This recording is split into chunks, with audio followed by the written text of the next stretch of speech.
جوہر سلیم صاحب، آپ کیا کہیں گے سر اس ایشو کے بارے میں؟ جی دیکھیں، یہ جس طرح میں کہتا رہا ہوں اپنے کامنٹس میں، یہ ایک بہت ہی اہم منزل ہے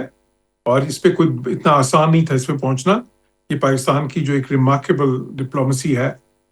جو ساری دنیا جس کی معترف ہے اس وقت، اسی کے مرہون منت ہے کہ اس منزل پہ بھی پہنچے ہیں یہ دو ملک، جو کہ اس سے پہلے بالکل جنگ کی صورتحال پہ تھے، یا اس کے بعد بار بار لگتا تھا کہ دوبارہ سے جنگ کی طرف چلے جائیں گے۔ ہاں، لیکن یہ دیکھیں، یہ ایک ابتدائی معاہدہ ہے، یہ ایک میمورینڈم آف انڈرسٹینڈنگ ہے جو ایک روڈ میپ دے گا، جو کچھ اصول وضع کر رہا ہے، اور اس کے بعد پھر نیگوسیشنز ہونی ہے بہت ہی اہم معاملات پہ، کیونکہ دیکھیں یہ عبوری ریلیف دے رہا ہے نا۔ یہ ایک وہ عبوری طور پہ یہ ابنۂ ہرمز بھی کھل جائے گی، عبوری طور پہ ان کو سینکشنز ریلیف ملے گی، ایران کو وہ ایکسپورٹ کر سکیں گے اپنا تیل بھی، ان کو ٹریڈ کے معاملات میں بھی ریلیف مل جائے گی، ان کے کچھ جو ہے ایسٹس انفریز جو ہے بھی ہونا شروع ہو جائیں گے۔ اسی طرح دوسری طرف دیکھیں تو ان کا بلاکیٹ بھی ہٹ جائے گا۔ بٹ ساتھ ہی ساتھ پھر جو اصل جو ہے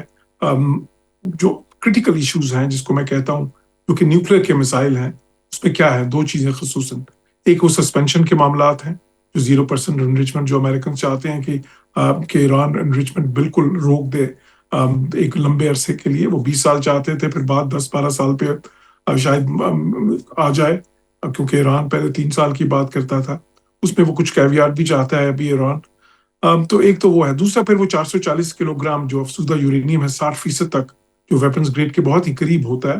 وہ 60% سے 90% جو ویپنز گریڈ ہے وہاں تک جانا، صرف آپ سمجھیں کہ صرف 2% مزید جو ہے نا آپ کو ایفرٹ درکار ہوتا ہے۔ تو وہ جو جس وقت دبا ہوا ہے ناتانز اور فردو اور اصفہان کی سائٹس میں، اس کے اس کو جو ہے کیا وہ تیسرے ملک کے حوالے کیا جائے گا، کیا وہ ڈاؤن بلین کیا جائے گا ایران کے اندر ہی؟ تو یہ سب ڈیٹیلز ابھی طے ہونی ہے۔ تو ابھی تو میں اس لیے تو میں اس معاہدے کو کہہ رہا ہوں کہ یہ by now pay later type memorandum of understanding ہے، جس میں امریکہ نے ایران کی کئی چیزیں مانی ہیں، تسلیم کی ہیں،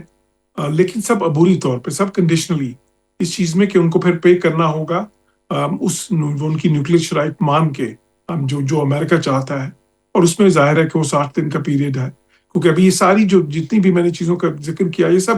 ان 60 دنوں کے لیے یہ تسلیم کیا ہے انہوں نے آپس میں۔ پھر دیکھیں اس کے علاوہ بھی معاملات ہیں، جس طرح وہ ملٹری ڈرا ڈاؤن کی بات ہو رہی ہے، اس میں کلوز ایک ہے، اس کے بارے میں بھی وہ پھر امریکہ کے بھی کچھ مطالبات ہیں کہ ایران جو ہے وہ کوئی اتنی زیادہ جو ہے دخل اندازی نہ کرے ریجن میں، اس پہ بھی بات ہوگی۔ وہ نکات میں اس طرح سے شاید واضح نہیں ہے، لیکن امپلیسٹ ہو سکتا ہے۔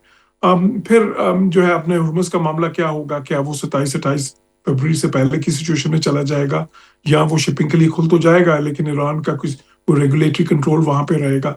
تو یہ بہت سارے اس وقت معاملات ہیں جو کہ ابھی طے ہونے ہیں، جس پہ ایک مفصل مذاکرات ہوں گے، اور پھر ایک جامع معاہدہ، جس کو وہ کہہ رہے ہیں نا کہ ایک فائنل اگریمنٹ کا نام دے رہے ہیں، یا ایک گرینڈ بارگین کا آپ نام ذکر بھی سن رہے ہیں۔ تو وہ اس کے لیے تو پھر ابھی سے جب یہ سائن ہوتا ہے، وہ کہہ رہے ہیں الیکٹرانکلی تو ہو گیا، لیکن پھر وہ جمعے کے دن سے، جس دن وہ سیریمنی ہوگی اور باضابطہ طور پہ دونوں سائڈ جو ہیں دستخط کریں گی، اس دن سے پھر وہ پیریڈ شروع ہوگا 60 دن کا۔ اور میں سمجھتا ہوں وہ بہت اہم ہوگا۔ اس میں پاکستان کا جو رول ہے، جو اس وقت تک رہا ہے، جو اہم ترین رول تھا پاکستان کا ایز اے میڈیٹر،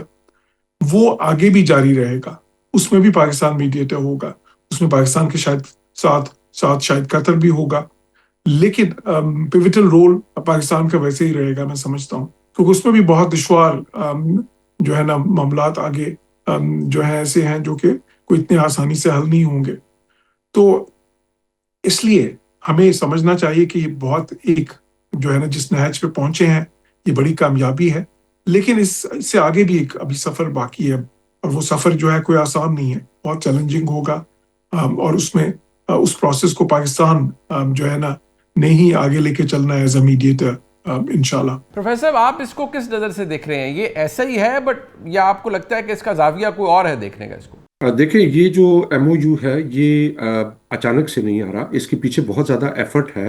اور کئی پارٹیز ہیں جنہوں نے کمٹ کیا، قطر نے، پاکستان نے آلریڈی ایران کو کچھ پیمنٹس ملنا شروع ہو گئی ہیں۔ تو میرا نہیں خیال کہ اس کو سکٹل کرنا، ڈیریل کرنا بہت زیادہ آسان ہوگا اسرائیل کے لیے۔ مجھے لگتا ہے کہ یہ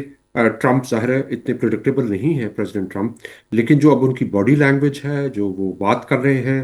مجھے اس سے بہت کلیئرٹی نظر آتی ہے کہ اسرائیل کو وہ کال آؤٹ کر رہے ہیں اور کہہ رہے ہیں کہ اب اس سے آگے کو ایک طرح کی انہوں نے سرخ لکیر کھینچ دی ہے، اور وہ سمجھ میں آتا ہے کیونکہ امریکہ کے اندر انتخابات آ رہے ہیں 3-4 ماہ کے بعد، اور مجھے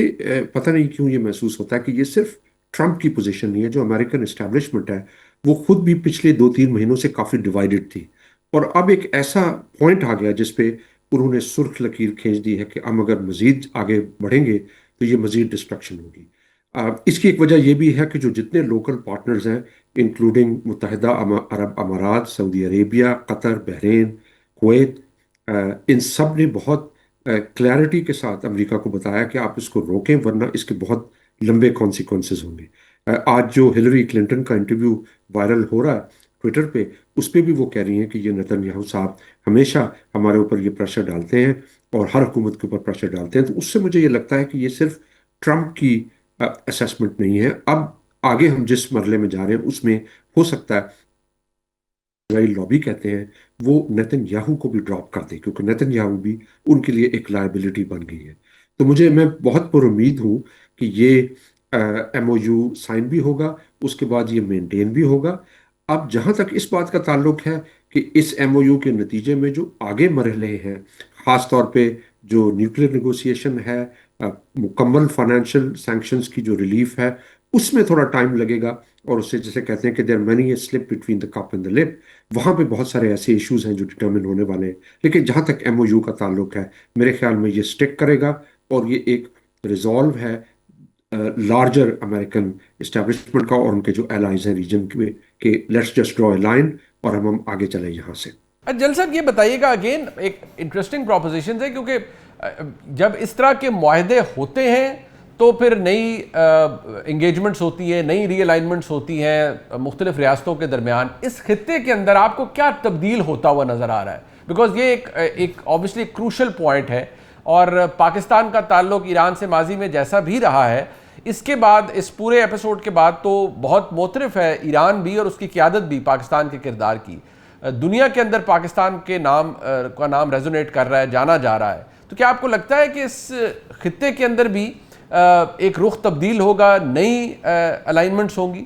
دیکھیے ابھی تو تھوڑا سا ٹائم لگے گا جی، اتنے جلدی ٹھیک ہے تھوڑی سی پیوٹنگ ہو رہی ہے۔ آپ دیکھا ہے جو ہی معاہدے کی طرف گیا ہے تو چائنا کی طرف سے بڑی ایکٹیو ڈپلومیسی شروع ہوئی ہے، رشیا بھی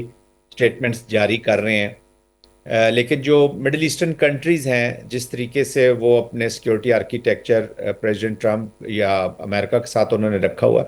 کنسرن ضرور ان کے لیے کریٹ ہوئے ہیں، اور یہ ڈیپینڈ کرے گا کہ ابھی ایرانین اپروچ کیا ہے ریجن کے اندر، اور ریجن اس کو ایبزارب کیسے کرتا ہے۔ جو پازیٹیو سائنز آئے ہیں لائک سعودی عربیہ کی طرف سے، کویت کی طرف سے، قطر کی طرف سے،